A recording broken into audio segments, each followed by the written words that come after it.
नमस्कार दोस्तों, स्वागत है आपका इस वीडियो में। तो देखो, आज इस वीडियो में हम यूपीएससी 2021 की जो टॉपर हैं, जिनकी 3rd रैंक आई थी, जिनका नाम है गामिनी सिंगला, उनकी जो आंसर कॉपी है उसमें से हम एक क्वेश्चन को डिस्कस करेंगे और देखेंगे कि जो टॉपर होते हैं वो कैसे क्वेश्चन लिखते हैं, कैसे आंसर करते हैं।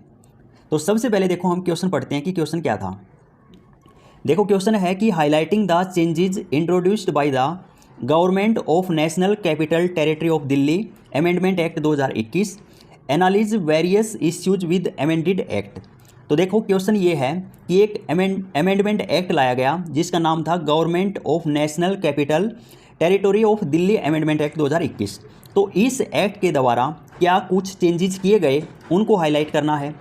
एक तो क्या बताना है कि इस एक्ट में क्या क्या चेंजेस किए गए। ओके, इसके अलावा एनालाइज करना हमें वेरियस इश्यू, यानी कि इस एक्ट से क्या क्या मुद्दे जो हैं वो जुड़े हुए हैं वो हमें बताने हैं। ठीक है, तो ये है क्वेश्चन। अब देखते हैं इन्होंने आंसर कैसे किया। एक बार देखो, हम स्ट्रक्चर देखते हैं कि इन्होंने क्या स्ट्रक्चर बनाया, क्या फ्रेमवर्क बनाया अपने आंसर का।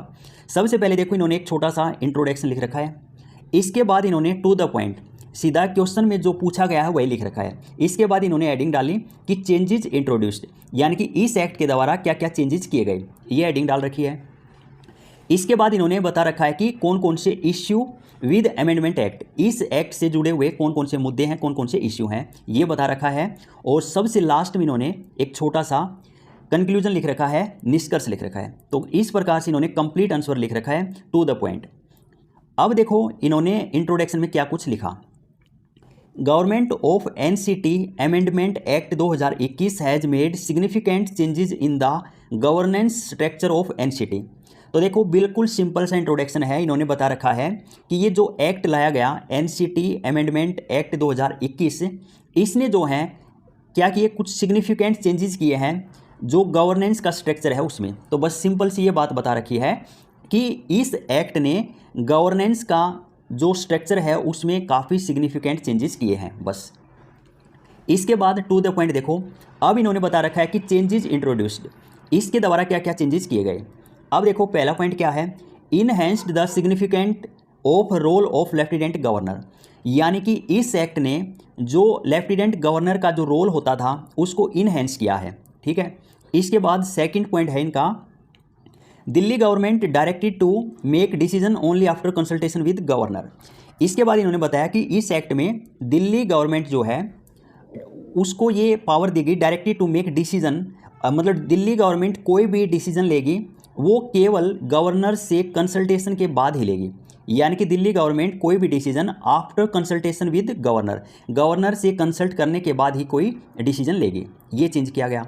तीसरा पॉइंट इन्होंने लिख रखा है, governor's right to refer any decision to president for his assent, यानी कि गवर्नमेंट को ये अधिकार है कि वो किसी भी डिसीजन को प्रेसिडेंट के पास भेज सकता है उसकी एसेंट जानने के लिए, यानी कि प्रेसिडेंट की सलाह के लिए किसी भी डिसीजन को गवर्नर प्रेसिडेंट के पास उसको रेफर कर सकता है। एक ये चेंज किया गया।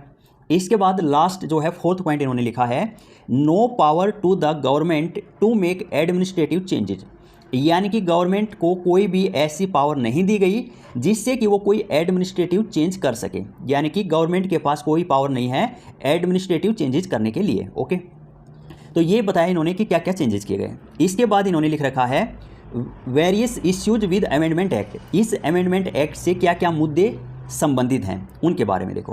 पहला पॉइंट है lack of consultation with the Delhi government, यानी कि ये जो कानून बनाया इसमें कंसल्टेशन का अभाव है, यानी कि दिल्ली गवर्नमेंट से इन्होंने कंसल्ट नहीं किया, उनसे सलाह मशविरा नहीं किया। एक तो ये कमी है, ये मतलब मुद्दा है। सेकंड है against the principle of democracy as the power of elected government has been curtailed. इसका मतलब ये हुआ कि ये जो एक्ट है ये अगेंस्ट है, खिलाफ है प्रिंसिपल ऑफ डेमोक्रेसी, यानी कि लोकतंत्र के जो सिद्धांत हैं उनके ये खिलाफ है, जो कि पावर ऑफ इलेक्टेड जो गवर्नमेंट है उसका जो सिद्धांत है उसके खिलाफ है, क्योंकि power of elected government has been curtailed, यानी कि जो इलेक्टेड जो गवर्नमेंट है उसकी जो पावर है उसमें कटौती कर दी गई है। ठीक है, एक ये पॉइंट हो गया।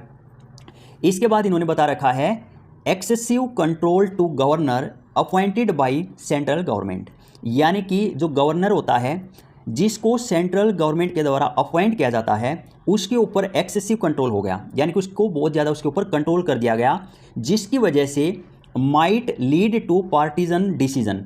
तो इस वजह से यानी कि गवर्नर के ऊपर ज़्यादा एक्सेसिव कंट्रोल किया गया है, इस वजह से ये क्या हो सकता है, इससे पार्टीजन डिसीजन, जो डिसीजन लेने की जो मतलब पावर होती है, जो डिसीजन लेते हैं उसमें पक्षपात हो सकता है, किसके बीच में, गवर्नमेंट के बीच में और गवर्नर के बीच में। ठीक है, इसके बाद नेक्स्ट पॉइंट इन्होंने लिखा lack of transparency on the motive of the act.